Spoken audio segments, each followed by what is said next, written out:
강의 제안을 받고 그래서 이제 제가 지금 하고 있는 연구에 대한 이제 주제를 좀 정해달라고 하는 부탁을 받아서 제목이 굉장히 어려울 거예요. 그래서 지금 암이 뭔지, 세포가 뭔지, 유전자는 더 어려울 것 같고요. 여기 계신 지금 보니까 굉장히 이제 저학년 초등학생이 아닌 아이들도 있는 것 같은데 어떻게 이제 제가 이 특명을 받고 완수를 해야 될지 굉장히 지금 고민이 많습니다. 그래서 저 아까 잠시 소개를 해주시긴 했는데 여기 이제 굉장히 저희 좀 멋지게 나왔어요. 그래서 저희 길병원 같은 데 길병원에 혹시나 진료나 아니면은 아시는 분이 계셔서 여기 면회 오시거나 하셨는지 모르겠는데 저희 병원을 이렇게 군데군데 저희가 병원들이 좀 여러 개가 이렇게 나눠져 있거든요. 그걸 한 번에 좀 파노라마 사진으로 만들어 놓은 겁니다. 그래서 저는 지금 여기 가천대 길병원의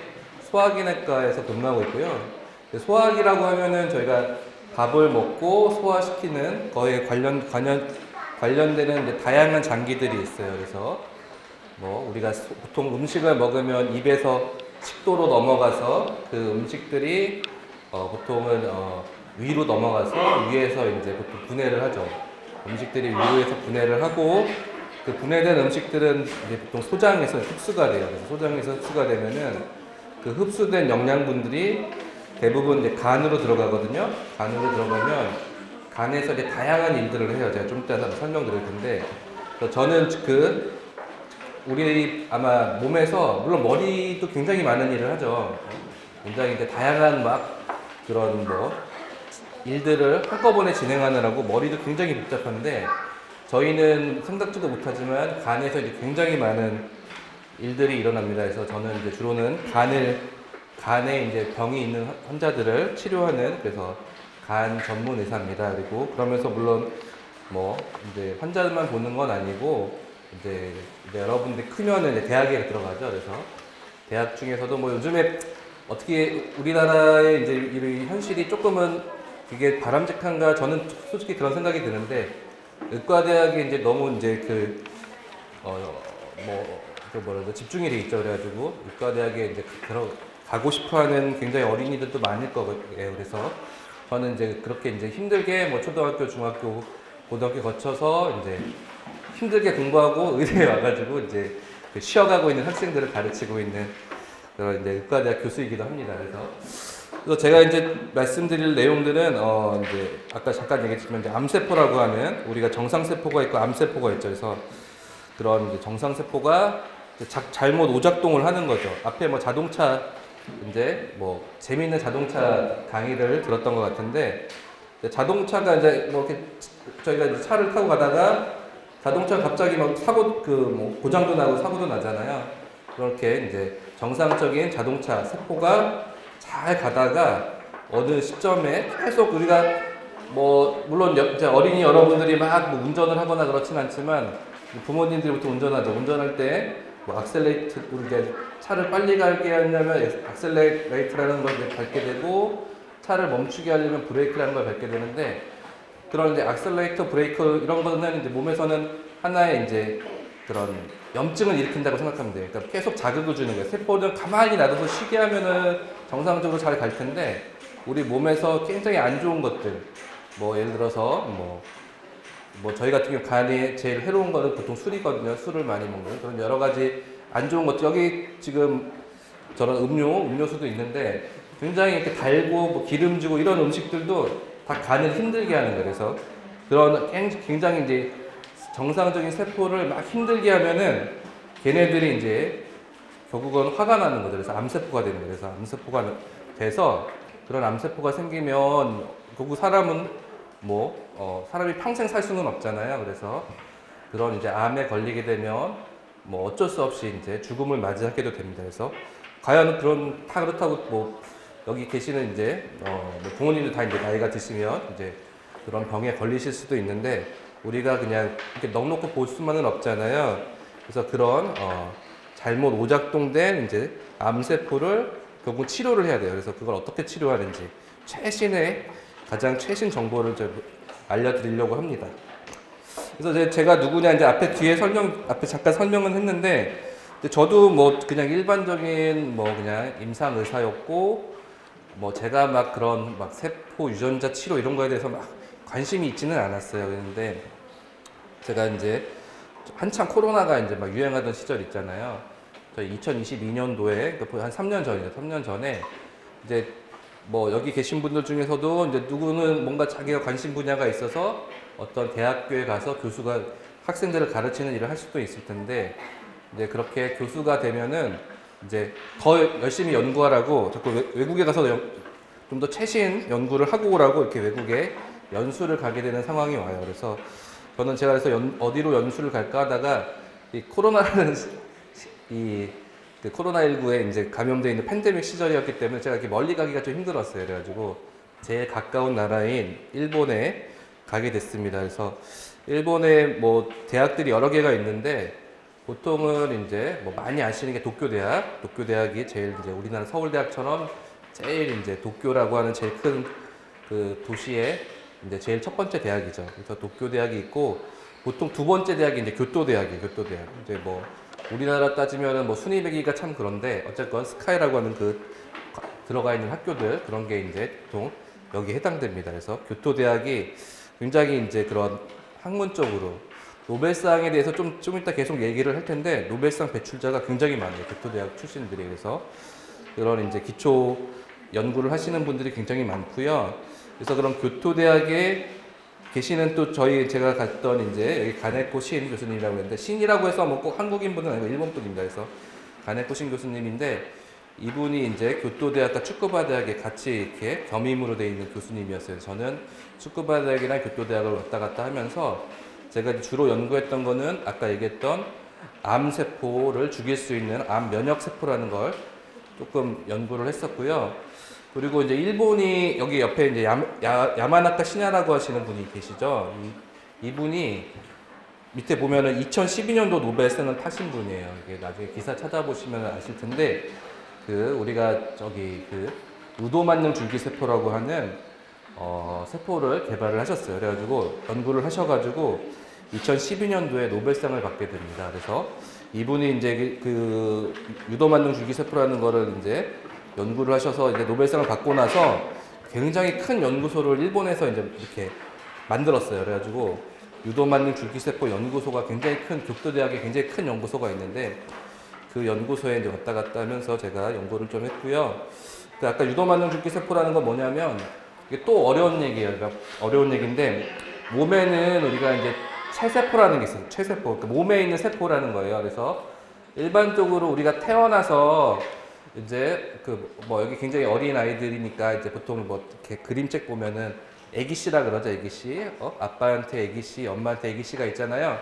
그 애기씨가 이제 엄마 아빠가 이제 서로 이렇게 사랑해서 애기씨가 만나면 이제 굉장히 조그만, 우리 몸도 다 조그만 세포서부터 시작하는 거예요. 그래서 그 세포가 점점 이렇게 분할을 해가지고 이렇게 우리 큰 몸까지 이루어진 거거든요. 그래서 굉장히 이제 엄마 뱃속에 있을 때는 막 이런 세포도 될 수 있고 저런 세포도 될 수 있는 굉장히 다양한 기능을 가진 이제 세포들로만 모여 있다가, 얘네가 이제 결국 몸 밖으로 나오면 다 정해져 있어요. 몸에서 세포들이 할 일들이. 우리가 예를 들어서 뭐 제가 이제 주로 보고 있는 간 세포는 주로는 뭐 어떤 예를 들어서 단백질도 만들어내고 뭐 아까 음식물을 해독시키기도 하고 이런 일들을 하는 정해져 있는 거예요. 너는 무슨 일을 해라. 우리가 이제 피부 세포들은 뭐 이렇게 피부가 숨도 쉬고, 예를 들어서 뭐 여러 가지 방어 역할도 하고 이렇잖아요. 피부에 있는 세포들이. 그러니까 각자의 할 역할들이 딱 정해져 있어요. 이미 정해져 있는 역할이 정해져 있는 세포를 체세포라고 그래요. 체세포라고 몸에 있는 세포인데, 얘네들이 아까 우리가 보통 이렇게 만들어졌을 때, 세포로 만들어졌을 때는 굉장히 이제 이 세포가, 그러니까 그걸 보통 이제 만능 줄기세포라고 하는데요. 만능 줄기세포들은 우리는 몸에서 다양한 세포들, 그러니까 체세포들로 만들어질 수 있는 그런 굉장히 다양한 이제 세포로 분화할 수 있는 그런 기능들을 역할을 가지고 있는 세포예요. 그래서 그러니까 이게 무슨 얘기냐면, 몸에 이미 만능 줄기세포로부터 체세포가 이제 만들어진 건데 거꾸로 이미 만들어진 체세포를 다시 만능 줄기세포로 바꿔버리는 걸 역분화라고 하는데 그런 연구를 한 거예요, 이분이. 그래가지고 우리가 이제 이게 이제 왜 중요하냐면 이런 세포를 만들었으니까 다시 우리가 필요한 세포로 다시 바꿀 수가 있는 거예요. 그러니까 모든 세포로.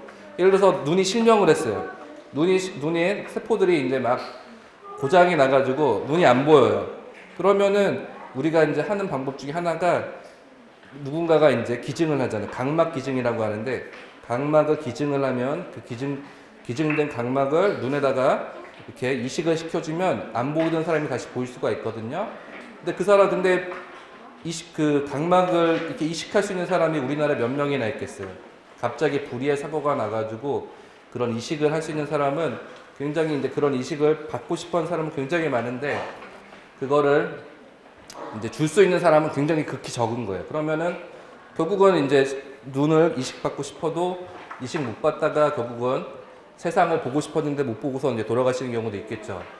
그래서 그런 것들에 이렇게 할 수 있는 방법 중에 하나가 이런 유도 만능 줄기세포를 이용해서 눈에 관련된 세포를 만들어내는 거예요. 그러면 그런 세포들로 이루어진 이제 어떤 조직체를 이식을 할 수가 있겠죠. 그래서 현재 이제 그런 연구들이 많이 이루어지고 있어요. 그래서 뭐 간에도 간 이식도 저희가 보통 많이 하는데 간도 이런 유도 만능 줄기세포로 간도 만들려고 그러고 뭐 여러 가지 예전에 이제 뭐 돼지 이식 뭐 이런 건 좀 이제 조금 다른 얘기긴 하지만 유도 만능 줄기세포는 아니지만 그런 이종 이식도 하려고 그러고 뭐 다양한 여러 가지 이제 최신 연구들이 이루어지고 있습니다. 그래서 제가 이제 연구했던 부분을 설명드리고 근데 그런 유도 만능 줄기세포 중에 이 가네코신이라고 하시는 교수님은 이 유도 만능 줄기세포를 이용해서 면역세포를 만드는 일을 했어요.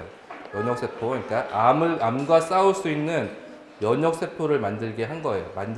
만들어서 그 면역세포를 뒤에 다시 설명드리겠지만 이게 로봇 만들듯이 면역세포를 우리가 이제 암과 싸울 수 있게 만드는 그런 일들을 했어요. 그래서 아직까지 이게 우리나라에 뭐 전 세계적으로 아직 완전히 상용화가 돼가지고 쓰이지는 못하지만 나중에 이제 이런 것들이 개발이 많이 되면은 나중에 이제 암 치료도 훨씬 쉬워질 거고 뭐 갑자기 뭐 어떤 뭐 예를 들어서 눈이 갑자기 안 보인다 그러면 그런 사람들이 이런 쉽게 이식도 받을 수 있고 이런 시대가 앞으로 뭐 몇십 년 후에는 올 수도 있을 것 같습니다.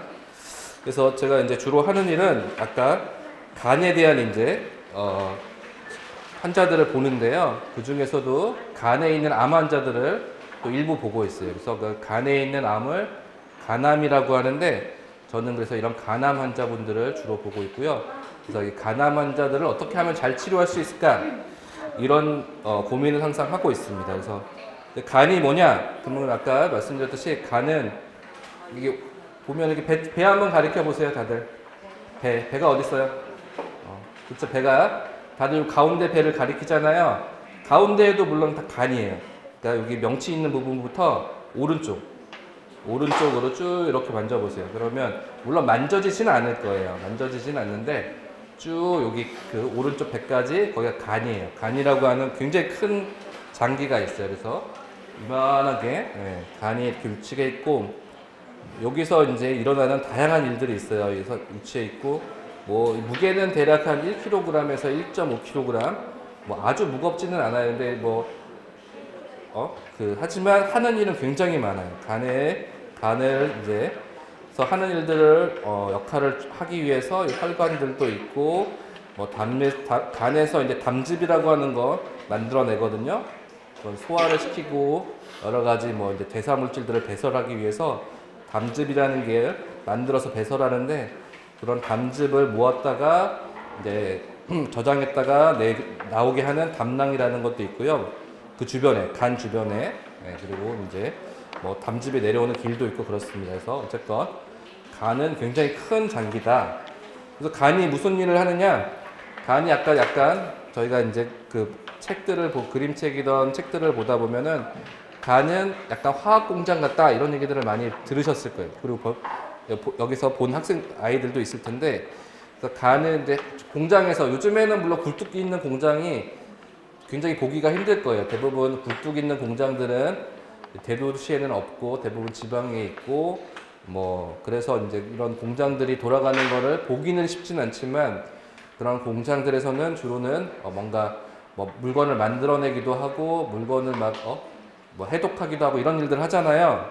그러니까 화학 공장 같은 경우는 막 여러 가지 화합물도 만들고 해독시키기도 하고 막 이런단 말이에요.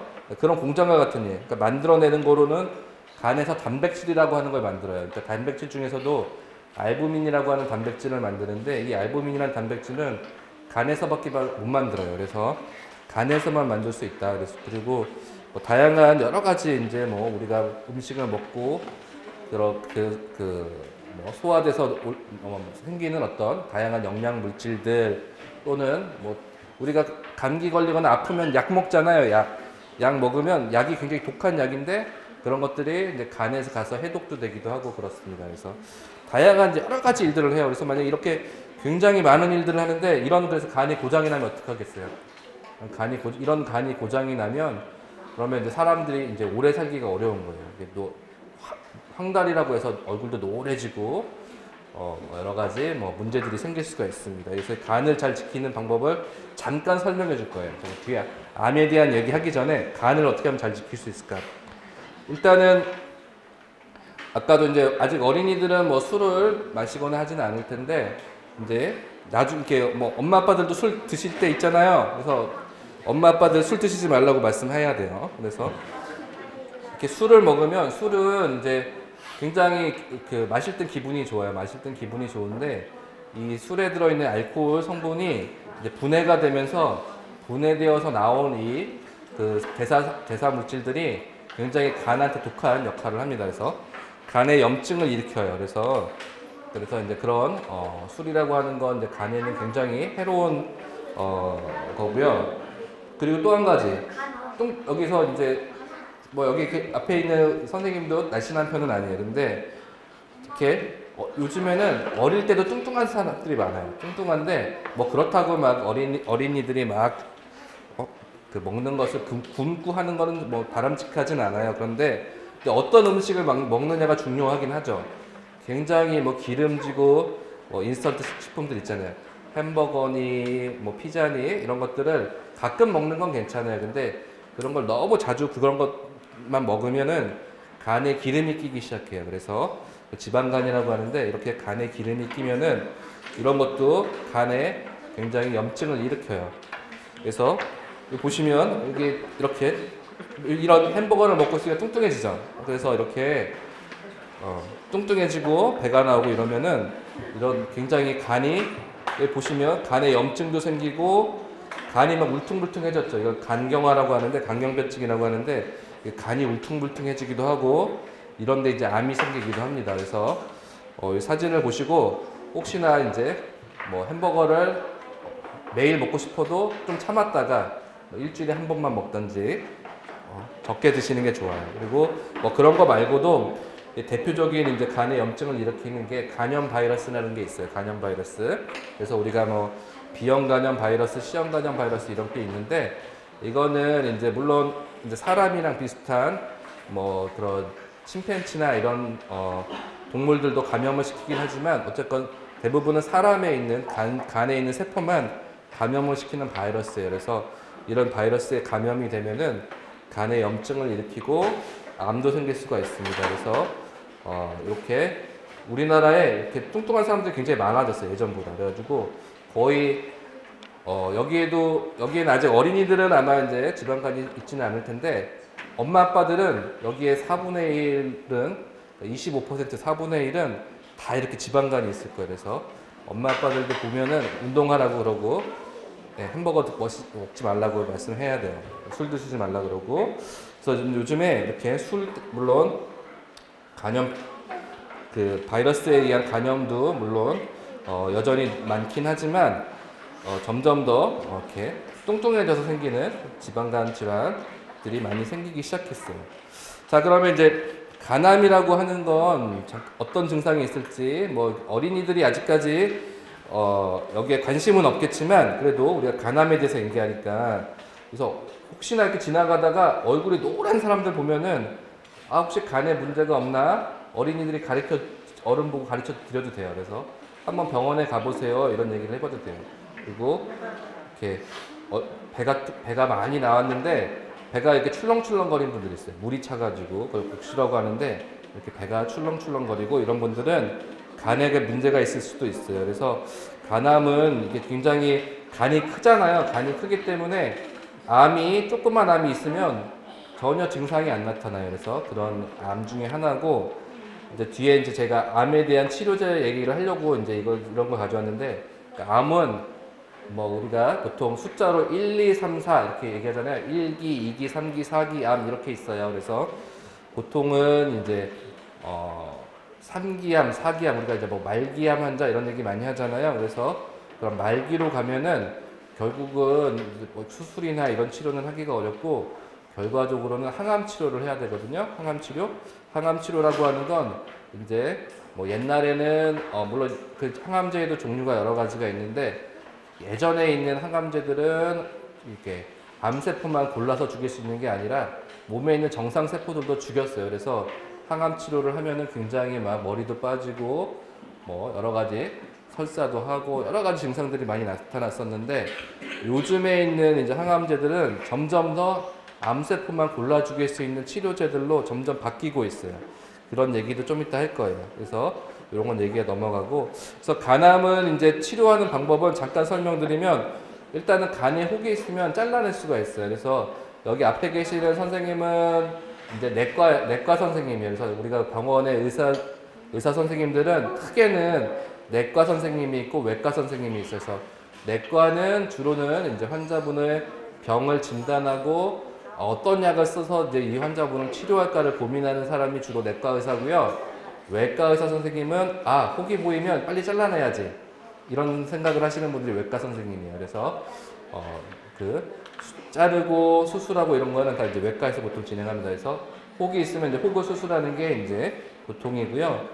그리고 간암은 이렇게 이식도 해요. 간에 있는 그러니까 아까 우리가 눈도 실명하면 다른 사람의 각막을 이식한다 그랬잖아요. 똑같아요. 간도 망가지면은 다른 사람의 간을 이렇게 이식할 수도 있어요. 그래서 그렇기 때문에 아까 얘기했던 유도맞는 줄기세포라고 하는 게 만약에 잘 이제 뭐 연구가 잘 되고 그걸로 만들어지는 뭐 지금 그런 것들을 만들고 있어요. 그래서 뭐 올가노이드라고 하고 있는 것도 있고, 그러니까 그런 장기와 유사한 그런 이제 세포 덩어리도 만들고 있고요. 그게 점점 더 이제 진행돼서 장기를 만들고자 하는 그런 노력들이 있습니다. 그래서 그런 이식을 할 수 있는 것들을 만들기도 하고, 뭐 태워서 이렇게 없애기도 하고, 또는 항암제를 일부 주입하기도 하고, 뭐 이런 여러 가지 치료들을 해요.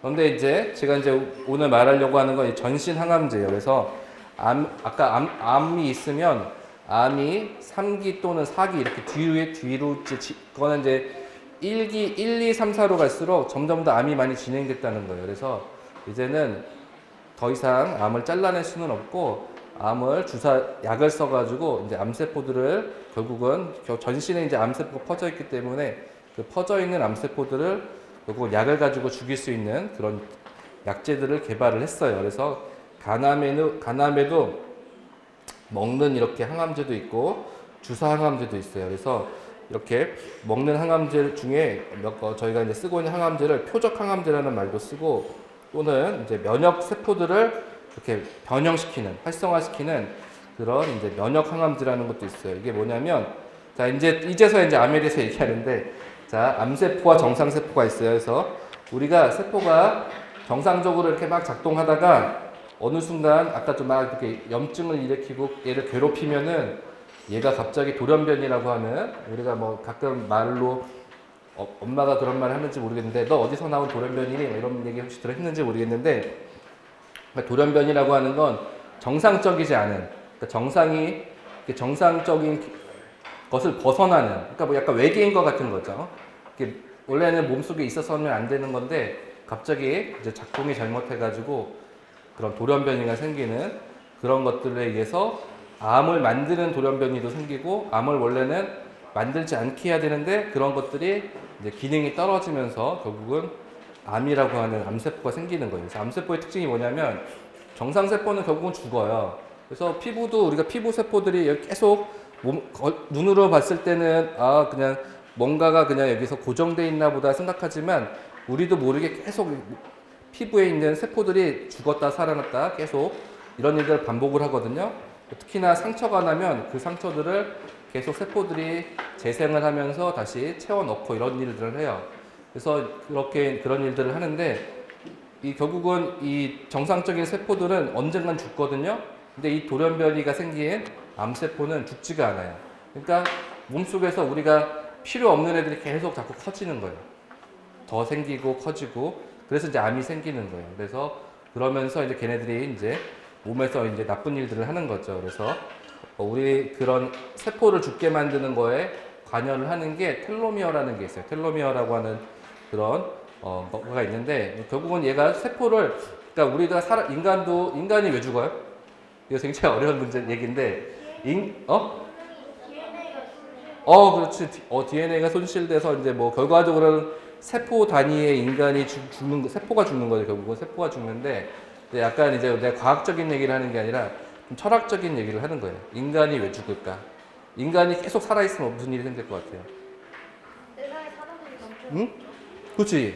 지구라고 하는 이 굉장히 한정되어 있는 공간에 그리고 특히 지구에 뭐 모든 사람들이 이렇게 흩어져 산다 그러면 그래도 난데 사람들은 다 자기가 살고 싶어 하는 곳이 있잖아요. 그러니까 서울에 사람이 더 많이 사는 거고 뭐 인천에도 지금 사람이 많이 사고 이러는데 굉장히 이제 적은 이런 공간 안에 사람이 무한정 늘어나면 어떤 일이 벌어지겠어요? 그러면은 결국 지구가 병들겠죠. 그러니까 어떻게 보면은 생물 개체적인 어떤 관점에서 보면은 인간은 죽어야 이 지구가 살아날 수 있는 어떻게 보면 역설적인 얘기지만 그런 거예요. 근데 물론 거꾸로 저희는 죽어가는 인간을 살리려고 이제 막 노력을 하는데 결국은 인간은 죽을 수밖에 없어요. 그래야지 인류가 또 생존을 하니까. 그래서 이제 이렇게 저는 신이 만들어 놓지 않았을까 싶은데 이런 어떤 계속 세포가 결국적으로 죽을 수 있는 이런 작동 원리가 있는 거예요. 근데 이런 세포가 죽어가는 작동 원리가 고장이 나면 세포가 이제 계속 이제 죽지가 않고 살아남는 거예요. 또 한 가지는 이제 원래는 몸에서 암세포가 만들어져도 몸 안에는 면역세포라는 게 있어요. 면역세포 중에 우리가 뭐 NK세포라고 하는 것도 있고 T세포라고 하는 것도 있어요. 그래서 이런 세포들은 그러니까 우리 몸에서 약간 보초 같은 역할을 하는 거예요. 군인들 중에서 보초 있죠. 보초가 하는 역할이 뭐냐면 저쪽 그 멀리서 적군이 혹시 넘어오지 않는지 이렇게 계속 이렇게 지켜보고 있다가 적군이 넘어오면 일단은 누군가 적군이 넘어왔습니다. 보고도 하고 일단 넘어온 적군을 죽이겠죠. 그런 역할을 하는 군인들 중에 보초 역할을 하는 군인이 있는데 그런 역할을 하는 것들이 이런 면역세포예요. 그래서 면역세포들은 이런 암세포가 생기면 얘네들을 없애는 역할을 해요. 없애고 얘가 혹시 더 많아질 수도 있기 때문에 이 면역세포들이 혹시나 많아질 수 있는 암세포를 대비해서 또 그런 면역세포들을 더 많이 만들어 놓고 대비하기도 해요. 근데 이런 면역세포들이 감당할 수 없을 정도로 암세포들이 막 늘어나면은 그때는 이제 감당이 안 되니까 이게 몸에 이제 나타나는 거예요. 그렇게 해서 이제 암조직으로 나타나는 거고. 그래서 이제 이런 유전자 돌연변이를 그 유전자 돌연변이 된 단백질이나 아니면은 유전자를 이렇게 그러니까 표적이라고 하는 건 타겟. 그러니까 어떤 우리가 화살을 쏘면은 올림픽 때 봤죠. 화살을 딱 쏘면은 관역에 딱 명중을 시키잖아요. 명중이니까 만약에 뭐 우리가 뭐 예를 들어서 뭐 굉장히 독수리가 나빠서 독수리를 꼭 없애야 되겠다 그러면 표적을 딱 써서 독수리를 딱 맞춰야지 독수리가 죽지 빗나가면 독수리가 죽을 수가 없잖아요. 그러니까 어떤 특정한 내가 뭔가를 목적을 없애려고 하는 목적에 그거는 이제 암세포겠죠. 암세포를 딱 그것만 없애게 하기 위한 걸 타겟이라고 특정의 표적이라고 그러고 그 표적된 단백질 유전자를 이제 차단하는 걸 표적항암제라 그래서 이렇게 표적항암제라는 게 기존에 이제 많이 사용이 됐었는데 얘네들도 이제 문제가 있어요. 좀 이따 말씀드릴 거예요. 그리고 결국 면역세포들을 우리 몸속에서 이제 아까 면역세포들이 이제 여러 가지 기능들을 하면서 이제 암세포들을 이제 이렇게 그러니까 감시라고 하는데 생기는 암세포들도 감시를 하고 또 이미 생긴 암세포는 없애기도 하고 이제 이런 일들을 했는데 암세포가 더 이제 너무 세지면 거꾸로 이 면역세포가 되게 약해지는 거예요. 그래서 굉장히 약해진 면역세포가 다시 얘네들을 공격할 수 있게 만드는 그런 항암제를 면역 항암제라고 해요. 그래서 좀 말은 어렵지만 그냥 선생님이 말하는 내용으로 설명을 들으면 돼요. 그래서 그렇고 한 가지는 면역세포 치료제라고 하는 건 아직은 면역세포 치료제가 활성화되진 않았어요. 물론 뒤에 얘기하겠지만 암에도 종류가 이렇게 뭐 우리가 위암, 간암, 뭐 췌장암 이렇게 얘기하는 그런 걸 우리가 이제 암이 이제 암 덩어리가 있는 암, 그러니까 그걸 고형암이라고 하는데 그런 덩어리가 있는 암도 있고 그냥 이렇게 돌아다니는 암, 피 속에 특히나 이제 뭐 혈액 백혈구나 림프구 이런 것들이 오작동돼서 생기는 그걸 혈액암이라 그러는데 이미 이 혈액암에서는 면역세포 치료제가 굉장히 중요한 역할을 하고 있어요. 그래서 그런 얘기도 뒤에 설명드릴 거예요. 그래가지고 자 여기 뭐 굉장히 어렵지만 이런 뭐 여러 가지 여기 뭐 이렇게 써 있고 모양도 있고 이렇지만 얘네들은 이제 여기 써 있는 것들이 유전자예요. 유전자. 암을 일으키는데 굉장히 관여하는 유전자거든요. 이 유전자들을 이렇게 특별히 거기만 타겟으로 해서 그 유전자를 없애는 치료를 하는 걸 표적항암제라고 그래요. 그래서 우리가 쓰는 이제 이런 항암제가 우리가 굉장히 뭐 항암제를 먹으면 환자가 갑자기 막 굉장히 생존을 오래 할 것 같지만 그러지 못해요. 아직까지 의학이 많이 그렇게 발달되지 못했어요. 단지 이렇게 거의 4기 암 환자분들이라 그러면 뭐 과거에는 예전에 뭐 저희 아직도 뭐 비슷하기도 해요. 물론 암 치료제나 뭐 암 종류에 따라서 치료 효과가 좋아서 뭐 1년, 2년 또는 뭐 암이 없어지는 경우도 간혹 있죠. 그런 경우도 간혹 있지만 대부분은 치료를 하다가 또 실패하고 그래서 보통 뭐 3개월, 6개월밖에 치료가 안 되는 경우도 있어요. 그래서 예전 약들은 뭐 3개월, 6개월밖에 치료를 시키지 못했었어요. 그런 이득이. 근데 이제 왜 그러면 이런 약들이 이제 선생님이 거꾸로 질문하는 거예요. 이런 약들이 처음에는 막 효과가 있다가 왜 갑자기 효과가 이제 없어질까요? 생각나는 암세포도 항암제를 공격도 해요? 오, 그럴 수 있지. 그거를 분해를 해요? 분해할 수도 있지. 근데 되게 비슷한, 굉장히 좋은 생각이에요. 그러니까, 항암제가 아까 타겟으로 하는 유전자라는 게 있다 그랬잖아요. 그러니까 얘가 막 표적을 하고 있었는데, 그 표적이 바뀌는 거예요. 다른 표적을 만드는 거예요. 그러니까 표적은 돌연변이라 그랬잖아요. 암세포에 그 전에는 없었던 새로운 또 돌연변이 유전자가 생기는 거예요. 그러니까 걔네가 다시 또 이 기존에 이제 원래는 독수리의 뭐 눈을 이제 타겟으로 해서 이제 독수리를 없애려고 그랬는데 독수리가 눈이 여기 있다가 갑자기 저기 뒤통수에 이제 눈이 생기는 거죠. 피해가는 거예요. 그런 피해가는 이제 얘도 이제 계속 결국은 아까 면역세포랑 암세포 얘기를 했지만 결국은 암도 자기가 생존하기 위해서 몸속에서 자꾸 바뀌는 거예요. 그래서 살아남기 위해서 물론 인간도 그런 또 암세포를 또 다시 또 죽이기 위해서 다시 또 다양한 이제 그런 기전들을 연구를 하는 거죠. 그래서 그런 이제 돌연변이가 발생해서 다시 또 치료 효과가 없어지는 일들이 빈번을 했어요. 그래서 이제 사람들이 무슨 생각을 했냐면, 그러면 기존에 우리가 원래 갖고 있던 굉장히 좋은 무기가 있었잖아요. 면역세포라고 하는. 그 중에서도 이제 제일 큰 역할을 하는 게 T세포라는 거예요. A, B, C, D, E, F, G에서 T세포라는 게 있어요.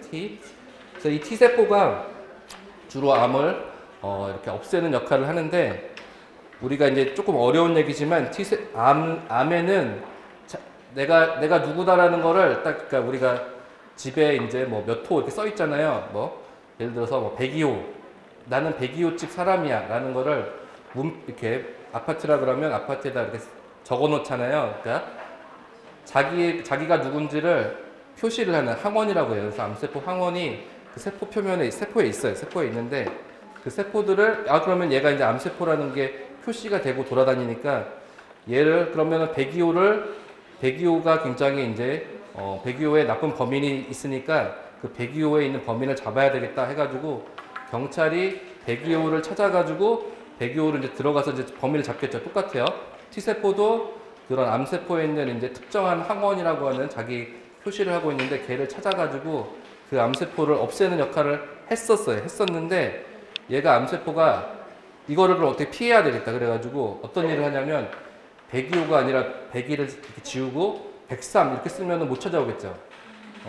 그런 거랑 비슷해요. 그래가지고 그 암세포가 얘가 손을 하나를 딱 내밀어서 우리가 뭐 좀 어려운 얘기지만 어떤 새로운 단백질 PDL1이라고 하는 단백질이 있는데 이 단백질을 내밀면서 이 T세포에 그러니까 결국 눈을 가린다고 생각하면 돼요. T세포에 눈을 가려버리는 거예요. 가리니까 얘가 이제 못 찾는 거예요. T세포가 이 암세포라는 걸 인지를 못하는 거예요. 인식을 못하니까 결국은 암세포를 잡을 수가 없었어요. 없어서 사람들이 그러면 얘가 내밀고 있는 내 눈을 가리게 하는 이 손 있잖아요.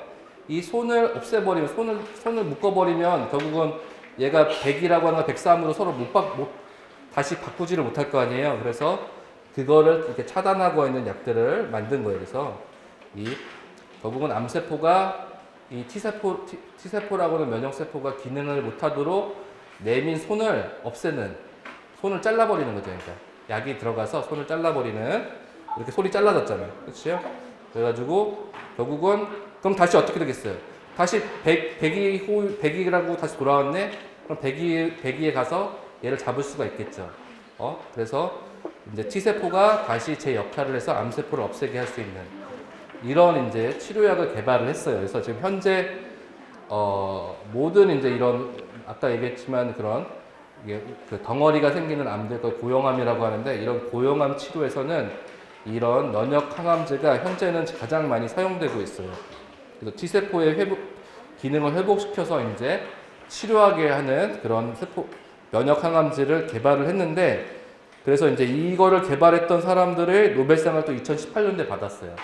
그래서 최근 이제 2018년도면 한 7년 전이니까. 근데 그랬는데 여기에 또 무슨 일이 있어요? 여기에 그 일본에 계신 분이 계시잖아요. 그래서 제가 이런 얘기를 하는 이유는 뭐냐면 우리가 이제 물론 이제 일본과의 이제 관계들도 여러 가지 이제 얽히고 설킨 게 많아요. 근데 우리가 한 가지는 우리가 축구 경기 하면은 일본을 이겨야 돼요? 아니면 어떻게 해야 돼요? 져야 돼요? 이겨야 돼요. 무조건 이겨야 되잖아요. 나도 선생님도 무조건 이겨야 된다고 생각해요. 아시아 때 근데 축구는 이겨야 되는데 노벨상도 이겨야 돼요? 안 이겨야 돼요? 이겨야 하잖아요. 그렇죠? 근데 일본의 노벨상 수상자가 거의 뭐 30명 가까이 돼요. 29명. 그런데 굉장히 많죠. 우리나라의 노벨상 수상자 몇 명일까요? 한두 명? 세 명. 어? 두 명. 2명. 2명이에요. 2명이에요. 선생님 틀릴 수도 있어요. 혹시 그 사이에 또 노벨상도 받았을지도 모르지만 한 분은 예전에 이제 김대중 대통령이 노벨 평화상 받았고 최근에 이제 우리가 아주 소설을 잘 써서 노벨 문학상을 받았잖아요. 그래서 두 분이 받았는데 지금 일본은 우리가 받은 거에 15배나 더 많은 노벨상 수상자가 있는 거예요. 그래서 우리가 축구만 이기려고 하면 안 되고 노벨상도 이기려고 해야 돼요. 그래서 여기에 지금 한 60명 정도 있나요? 제가 선생님이 딱 셌는지 모르겠는데 이 중에서 30명만 노벨상을 타면 우리가 이길 수 있어요. 자, 그러면은 근데 이런 면역 항암제 이거 답을 나왔네. 면역 항암제가 막 쓰는데 다시 또 효과가 없어지기도 해요. 처음부터 효과가 없기도 하고 또는 나중에 쓰다가 또 면역 항암제 효과가 없어지기도 하는데 그럼 왜 이 항암제가 왜 효과가 없어질까요? 보였어? 얘기해봐. 암세포 주변에 면역세포들이 어느 근데 기억력 되게 좋다. 하나는 그래. 그러니까 그게 무슨 얘기냐면 우리가 결국은 이 면역세포 자체가 숫자가 적으면 그러니까 면역세포라는 건 물론 면역세포 자체는 굉장히 이제 몸속에 많아요. 물론 이제 암이 되면은 그런 것들이 이제 상대적으로 좀 줄어들 수는 있겠지만 몸 안에는 굉장히 많은데 그 암세포만 골라주기 수 있는 면역세포는 굉장히 적어요.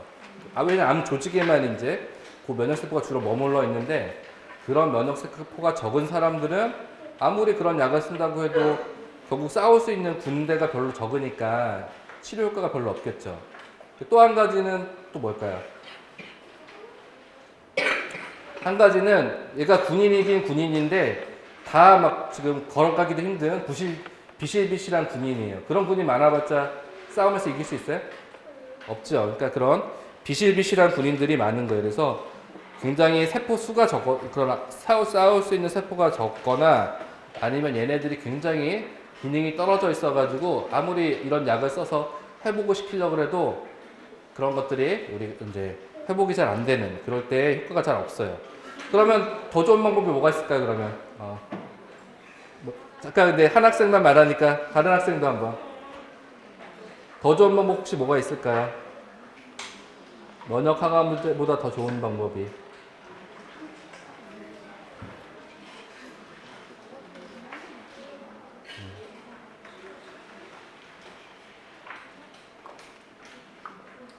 자, 순수한 면역세포를 몸 밖에서 길러가지고 치료. 오, 그래, 맞아요. 그래서 제일 좋은 거는, 자, 새로운 면역세포를 넣어주면 돼요. 몸 안에 면역세포가 적으니까 그 면역세포를, 그걸 우리가 이제 뭐 증식시킨다. 세포를 늘리는, 세포수를 늘리는 거죠. 세포수를 인위적으로 늘려가지고 그 세포를 넣어주면은 좋아지겠죠. 그래서 좋아질 것 같은데 문제는 뭐냐면 우리가 아까 얘기했지만 그 면역세포가 많다고 해서 다 효과가 있는 건 아니라 그랬죠. 암세포와 싸울 수 있는 면역세포가 많아야 되는 거잖아요. 우리 몸에서는 그런 것들을 만들어내기 위해서 몸 안에 보통 이제 암세포가 이렇게 잡아먹히면은 그러면 이제 암이 이렇게 분해가 되거든요. 암세포가 막 분해가 돼서 그 분해가 되면 이제 단백질 덩어리들이 막 튀어나와요. 암세포 안에서. 그 암세포를 뭐 아마 이제 아직 책에서 근데 요즘에는 이제 어린이들 책에도 나올지도 몰라요. 그래서 수지상세포라는 게 있어요. 수지상세포라는 것들이 그걸 그 암세포 항원을 그러니까 그런 아까 얘기했지만 이제 암세포가 이렇게 분해가 되면서 나오는 그런 단백질이 그런 걸 항원이라 그러는데 그런 단백질을 수지상세포라는 게 이제 얘가 그거를 딱 가져다가 우리가 주로 이제 싸울게 만들려고 하는 T세포 있잖아요. T세포에다 갖다 주는 거예요. 그러면은 이 T세포를 계속 교육을 시키는 거예요. 야, 너는 이 102호를 꼭 기억해야 돼. 102호에 있는 범인을 꼭 잡아야 돼. 여기 계신 분 중에 102호 사시는 분 있을지도 모르는데 어쨌건 102호를 계속 이제 너는 이제 꼭 저기 찾아야 돼. 이렇게 계속 교육을 시키는 거예요. 그러면 얘가 이제 결국은 범인이 누군지를 알게 돼서 그걸 결국 교육시키고 이제 그 T세포가 결국은 그러면 이제 얘가 무슨 일을 하냐면 102호를 아는 그런 암세포가 누군지를 아는 그런 T세포만 많이 만들어내요. 암이랑 싸우게 만들려고. 그래서 그런 세포들을 이제 많이 만들어서 암이 있는 곳으로 보내는 거죠. 그래서 이 암이 있는 곳에 그런 세포들이 많아지면은 그래서 그런 세포를 이제 암세포만 골라주기는 T세포라 그래요. 그래서 그런 우리가 뭐 영어로는 튜머 스페시픽 T셀인데 어쨌건 암세포 특이적인 T세포. 그래서 암세포만 골라주기는 T세포. 그래서 그런 것들이 이제 많아져야지 결국은 암과 싸울 수가 있는 거예요. 그러면 근데 아까 이제 이런 것들이 이제 암의 조직에 이제 존재하는데 얘를 치료제로 만들려 그러면 얘를 분리해서 아까 얘기했듯이 꺼내가지고 이제 몸 바깥에서 이제 불려가지고 세포를 많이 만들어서 집어넣어주면 물론은 이론적으로는 그게 좋은데 이 암 조직에 아까도 얘기했지만 면역세포들이 이런 암세포만 골라주는 T세포가 많지가 않아요. 일반적으로. 왜냐하면 이미 암이 이긴 거예요. 우리가 암이 이미 그 특정한 장기에서 많이 커졌다는 얘기는 얘가 암과 면역세포가 막 많이 싸우다가 결국은 면역세포가 진 거예요. 암세포가 많이 커졌다는 거. 그러니까 결국은 그런 면역세포가 많지가 않겠죠. 그래서 많지가 않기 때문에 더군다나 분리가 어려워요. 그래서 아까 얘기했듯이 면역세포를 새로 넣어주면 안 될까 생각했잖아요. 근데 어떤 면역세포를 넣어줘야 돼요? 건강하긴 한데 암세포만 골라주기는 면역세포를 넣어줘야 되죠. 그래서 그런데 이제 그런 면역세포는 일반적으로는 많지가 않다 그랬잖아요. 그래서 우리가 이제 선생님이 얘기하려고 하는 본론으로 들어왔어요.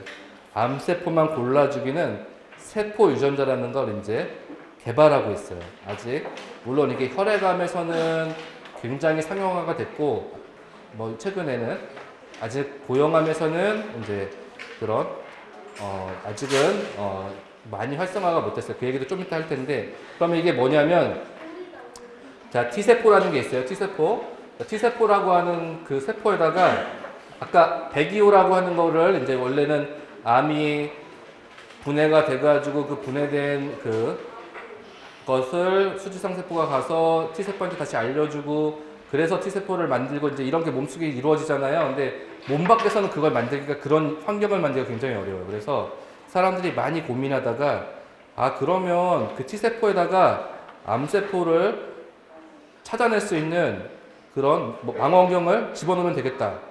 이런 걸 한 거예요. 근데 예전에는 그게 어려웠죠. 예전에는 세포에다 뭘 집어넣어가지고 뭐 어떤 기능을 하게 만들고 이런 일들이 예전에는 생각지도 못한 일인데 근데 최근에는 이제 이런 유전자 조작이라는 걸 해요. 세포에다가. 그러니까 세포라는 껍데기를 가지고 로봇처럼 만드는 거예요.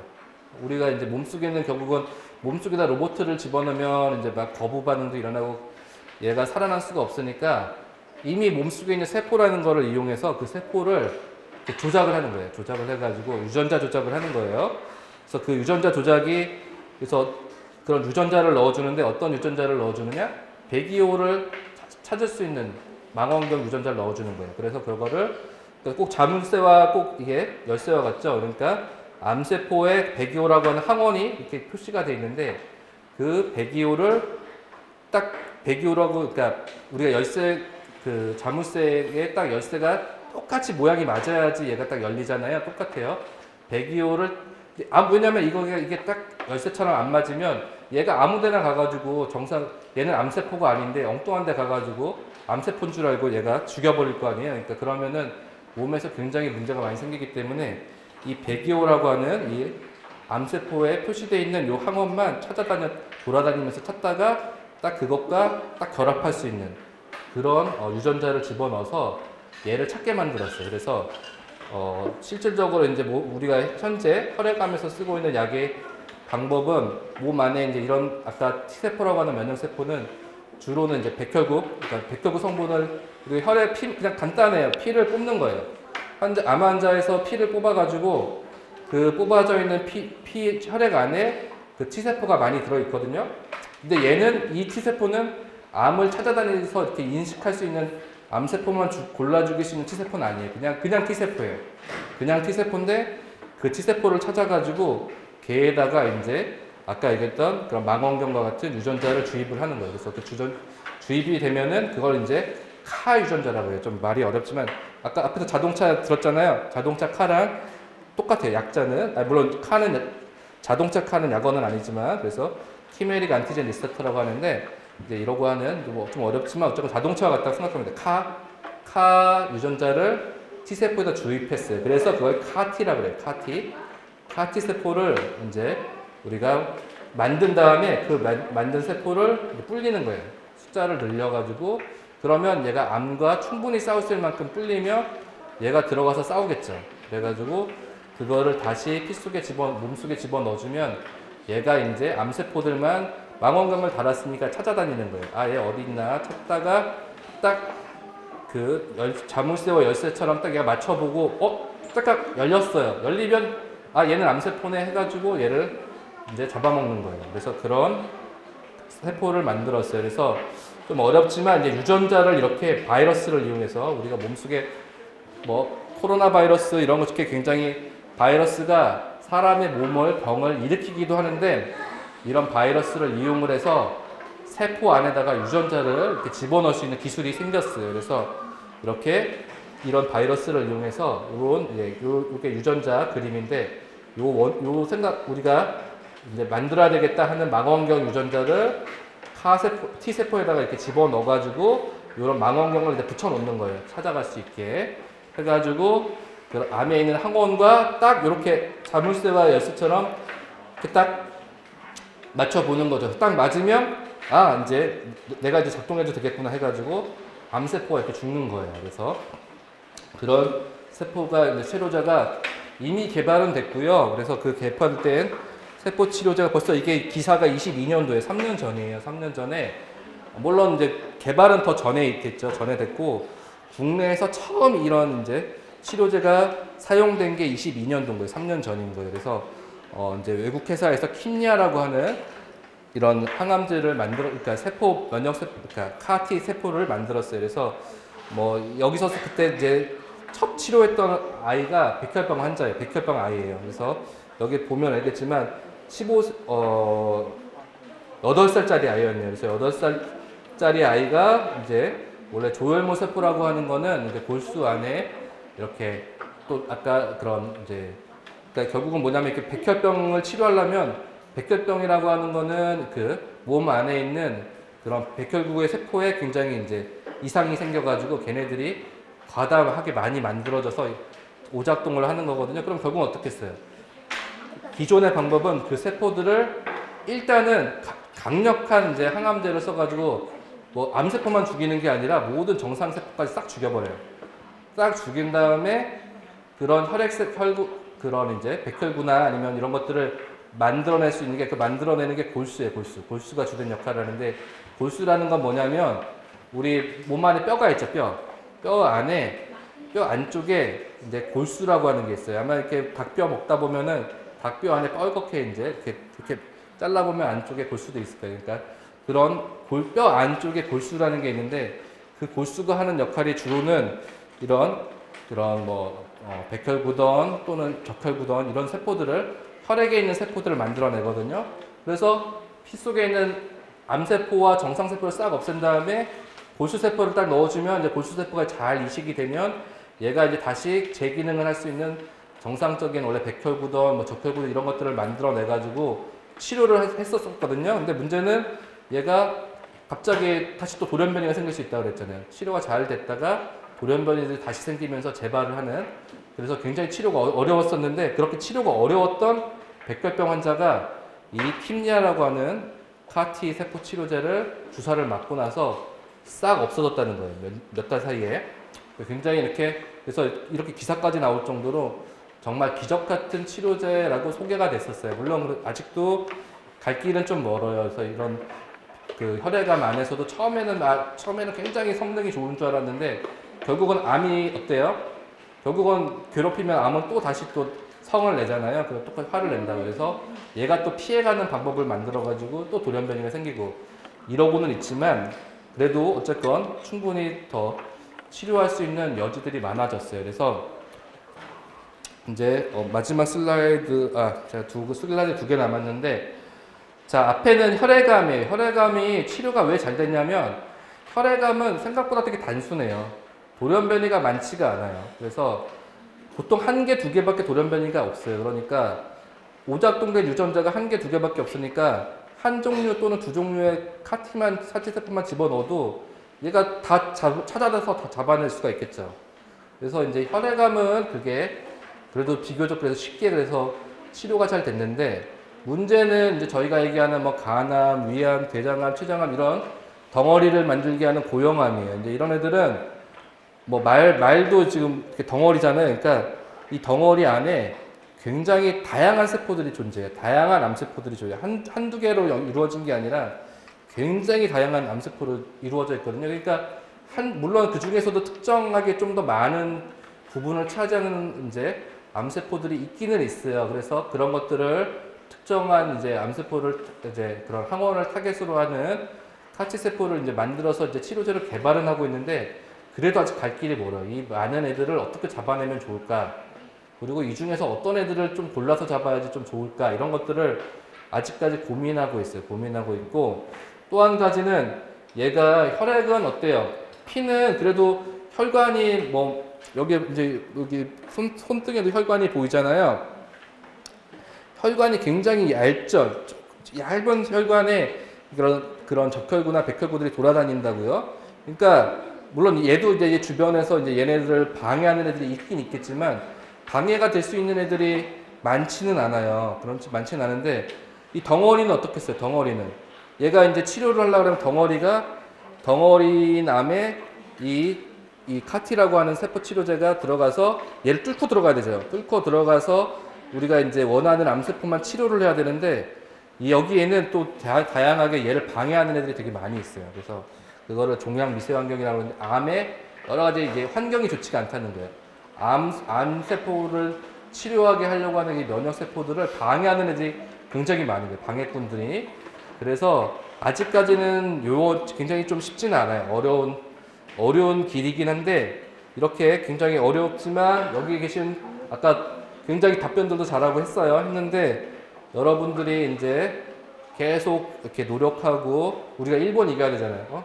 일본 이기려고 딱 이렇게 여기다 이마에다가 이게 이렇게 하고 해가지고 우리는 어떻게 해서든 뭐 물론 뭐 되게 내가 노벨상을 타기 위해서 공부하는 건 바람직하지 않은 것 같아요. 근데 바람직하지 않은데 한 가지 제가 이제 일본에 가서 이제 굉장히 좀 놀랬던 거는 조금은 저희가 일본이라고 하는 저도 이제 일본을 잘 모르고 있다가 가서 제가 이제 코로나 시대였기 때문에 원래는 1년 동안 연수를 할 수 있었는데 처음에 이제 들어가는 그 코로나 때문에 입국 자체가 안 됐었기 때문에 한 10개월 정도 있다가 왔어요, 일본에. 그렇지만 10개월이 되게 짧은 시간 같지만 그 안에서 또 일본의 또 굉장히 다양한 면들을 보고 왔는데 일본 사람들은 생각보다 그러니까 물론 이게 좀 이런 뭐 어떻게 들으실지 모르겠지만 그러니까 우리가 생각하는 것보다 더 구닥다리예요.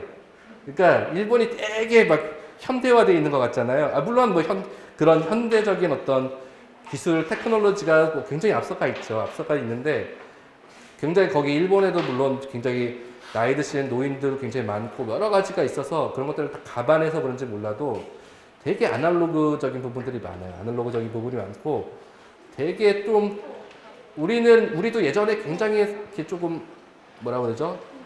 그런 조금 저는 이제 약간 그렇게 생각했는데 한국에는 일본이라고 하는 문화와 미국이라는 문화가 좀 이렇게 혼재되어 있지 않는가라는 저는 생각이 좀 가끔 들거든요. 갔다 와서 이제 느낀 거는 그러니까 저희는 물론 일본도 이제 미국과 굉장히 그런 것들이 있어서 그렇긴 했지만 근데 여기가 굉장히 보수적이고 되게 그래서 조금 이렇게 조그만 것들에 대해서 되게 좀 집착해요. 조그만 것들에 대해서. 그래서 물론 미니어처도 만들고 이런지 모르겠지만 그건 농담이고요. 근데 그래서 뭐냐면 굉장히 깊게 파고들어요. 우리는 뭐 이런 것까지 이렇게 알아야 돼라고 하는 어린이들도 책 이렇게 한 권 보면은 이제 뭐 오늘 뭐 만약에 태양계에 대해서 내가 책을 봤어요. 태양계 보면은 이제 나 태양계에 대해서 이제 완전히 알았다. 약간 어깨도 으쓱해지고 이러잖아요. 어린이들 중에. 그럴 수 있어요. 선생님도 그랬어요. 그래가지고 나 오늘 나 이거 공부했는데 오늘 엄청 많이 알았네. 근데 약간은 그런 것들이 있어요. 되게 태양계를 공부했으니까 그러면 예를 들어서 뭐 수성에 대해서 내가 좀 집중적으로 좀 공부해야 되겠다. 궁금증을 갖고 파고들고 이런 것들이 좀 일본에는 사람들이 좀 있더라고요. 그래가지고 그리고 뭐 여러 가지 지원 정책도 좀 그런 부분들이 있는데 그러니까 뭔가 한 가지 분야에서 계속 거기를 파고들 수 있게 하는 그 사람들의 어떤 약간 성격이랑 그런 환경도 약간 그렇게 돼 있어요. 그래가지고 그러다 보니까 특히나 노벨상이 많이 나오는 것 같아요. 그래서 저는 그런 부분은 좀 배워야 되지 않을까. 그래가지고 물론 많이 여러 개를 두루두루 아는 것도 중요한데 한 개를 아주 깊숙하게 아는 것도 중요하고 우리가 싸워야 되는 사람들은 어디예요? 아까 뭐 일본 얘기했지만 일본 사람들이 아니에요. 전 세계 모든 사람들 싸운다는 얘기는 뭐 싸우는 게 아니라 경쟁 이렇게 우리가 서로 그 사람들과 내가 더 이제 뭔가 이제 예를 들어서 선생님도 교수기 때문에 뭔가 새로운 남들이 생각 안 하는 거를 자꾸 고민을 하고 찾고 이런 것들을 해야 되거든요. 그러니까 그런 것들은 주변에 있는 사람뿐만이 아니라 저기 뭐 몇천 킬로미터 떨어져 있는 어느 나라의 사람들과도 경쟁을 해야 되는 거예요. 그래서 그렇게 하기 위해서는 두루두루 알아서는 경쟁에서 이기기가 어려워요. 그렇기 때문에 굉장히 내가 관심 있는 분야가 생기면 그 관심 분야를 파고들고 깊숙이 공부하고 그런 걸 통해서 저는 노벨상이 나오지 않는가라는 생각은 해요. 그래서 여기 있는 어린이들이 좀 그런 것들을 학생들, 어린이 이런 분들이 그런 것들을 좀 해주셨으면 좋겠다. 선생님은 이미 나이가 많이 들어서 선생님은 이제 그걸 할 수 있는 이제 체력도 이제 좀 떨어져 있고 안 돼요. 근데 여러분들은 아까 대답도 엄청 잘하고 여기 관심들이 엄청 많아서 오신 거잖아요. 그러니까 제가 봤을 때는 그런 것들을 훨씬 더 잘할 수 있을 거라고 생각이 들어요.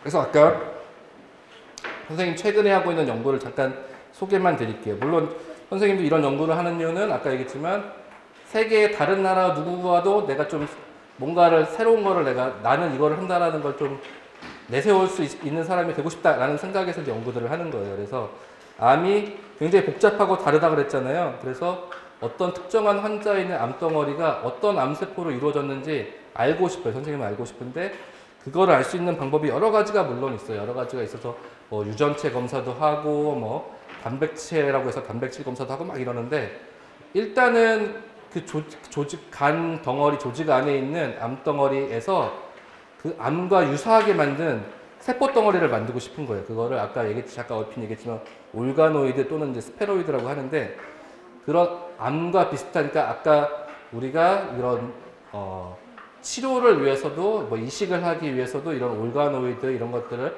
그런 조직 장기와 유사하게 했다는 세포 덩어리를 올가노이드라고 하는데 그런 것들을 연구도 하지만 병과 유사하게 만든 그 병과 유사한 어떤 모델이 있어야지 그 병에 대한 치료도 할 거 아니에요.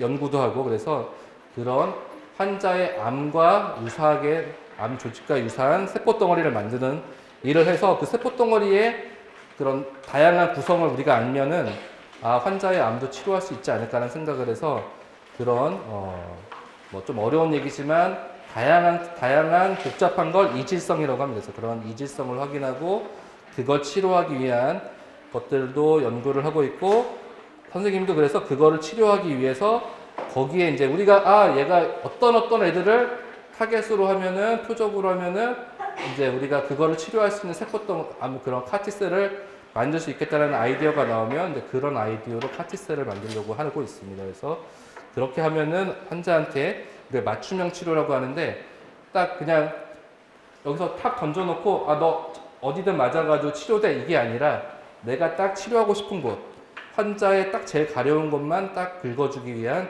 맞춤형 치료제를 개발을 하려고 하고 있어요. 그래서 이제 다시 마지막 돌아와서 이제 노벨상을 얘기하는데 뭐 여기 계신 분들이 이제 노벨상을 이렇게 막 아까 다시 얘기했지만 상을 위해서 꿈꾸면서 상을 위해서 공부하는 건 저는 절대 바람직하지 않다 그러고 하지만 여러분들이 좋아하는 거를 계속 그거는 이제 꼭 공부가 아니어도 돼요. 우리가 이제 아까도 얘기했잖아요. 문학상 노벨 문학상도 나왔잖아요. 그러니까 본인이 좋아하고 정말 뭐 계속 그거를 그 분야를 계속 뭔가 연구하고 싶고 그렇다 그러면 그 분야에서 누군가는 다 주인공이 될 수 있을 것 같아요. 그래서 저는 항상 여기 계신 분들 얼굴을 다 기억해 놨다가 나중에 아마 한 20년, 30년 후면은 이제 이런 얘기들이 서서 나오겠죠.